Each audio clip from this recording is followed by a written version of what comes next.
Ashama harka fuunee irra deebiidhaan baga kara YouTube chaanaala Oroo Aappi dhuftanis nin jechaa barnoota kennaa haaraa walitti deebinee jirra baga nagaan ho'idanis nin jechaa har'aa tana barnoonni kennaa Facebook ni kennaa haala kamiin nama hordofuu eegalee jira. Facebook ni keessan baay'ee kan nama hordofuu akkasuma waan aappiidhaan isin fayyadamtan jechuudha. Maal akka isin fayyadamtan kan isin hordofuutu jiru akkamitti ofirraa ilaallee akkamitti ofirraa cufuu dandeenya isa jechuuf barnoota bareedaa qabadhee isiniif dhufee jira jechuudha. San dura garuu warroonni YouTube chaanaala koo Oroo Aappiidhaaf haaraa taatan subscribe gochaa maatiinaaf tahaa isiniin jedha.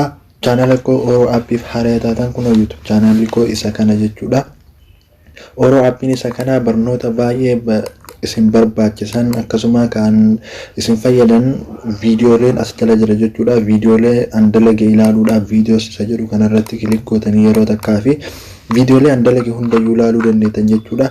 Kanaafiyyuu subscribe share gochuu hin dagatinaa isiniin jecha asumaan kara barnoota keenya kan har'a dhufeetitti isin dabarsaa. Okay. Barnoonni keenya kanarraayis Facebook keessanii dhuftan jechuudha.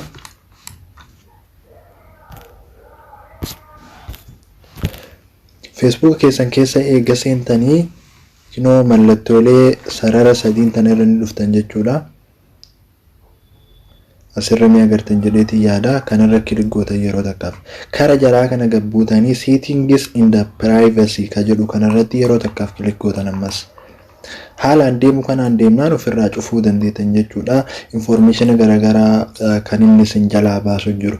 Ammas kara jalaa kana gabbuutanii kinoo of Facebook activity ka jedhu kana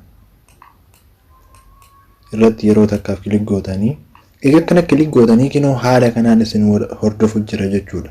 Fakkeenyaaf amma call in the screen recorder imo TikTok akkasuma aappiilee an fayyadamu hedduu isaanii na hordofu jira jechuudha Facebook ni kiyya. Kanaafiyyuu akkamitti ofirraa cufuu dandeenya kanaafuu akkamitti balleessuu dandeenya isa jedhuu fi asirra yeroo takkaaf kilik gootanii manager feature activity ka jedhu kanarra yeroo takkaaf kilik gootan ammallee manager feature activity isa jedhu kanarra yeroo takka kilik gootan akkanatti haala kana feature of Facebook activity isa jedhu kana kinoo waan bulee taatee dhufte tana akkanatti ofirraa cuftan jechuudha. Kana eega ofirraa cuftanii true jettanii okay amma kun cufamee jira kara duubaa deebitan. Kara duubaa akkanatti deebitanii amma clear history ka jedhu kana asirraa balleessitan jechuudha. Ammallee clear history ka jedhu kana balleessitan. Haala kanaan amma Facebook ni keessan your activity has been cleared jedha cufamee jira. Ofirraa cuftanii jirtanii kanaafiyyuu haala kanaan Facebook ni akka isin hin hordofne godhuu dandeettan jechuudha. Facebook ni hedduu keessan amma yoo seentanii ilaaltan isin hordofu jiran jechuudha. Kanaafiyyuu Facebook ni rakkoo biraa nama hin geessu mistira keessan waan garaagaraa hin baasu garuu akka inni hordofaa jiru isin beekuu danda'uu qabdanii akkasuma fakkeenyaaf yoo ni baasuu baatellee akka isin hordofu yoo hin barbaadin ofirraa cufuu dandeessan jechuudha. Barnoonni keenya kan har'aa kana fakkaata. Kanaafiyyuu YouTube chaanaalli keenya Oroo Aappiin yoo isinitti tole subscribe godhaa, share godhaa, maatiinuuf tahaa galatooma hanga viidiyoo biraatiin walitti deebinutti nagaha keessa jiraadhaa isiniin jedhaa nagayetti.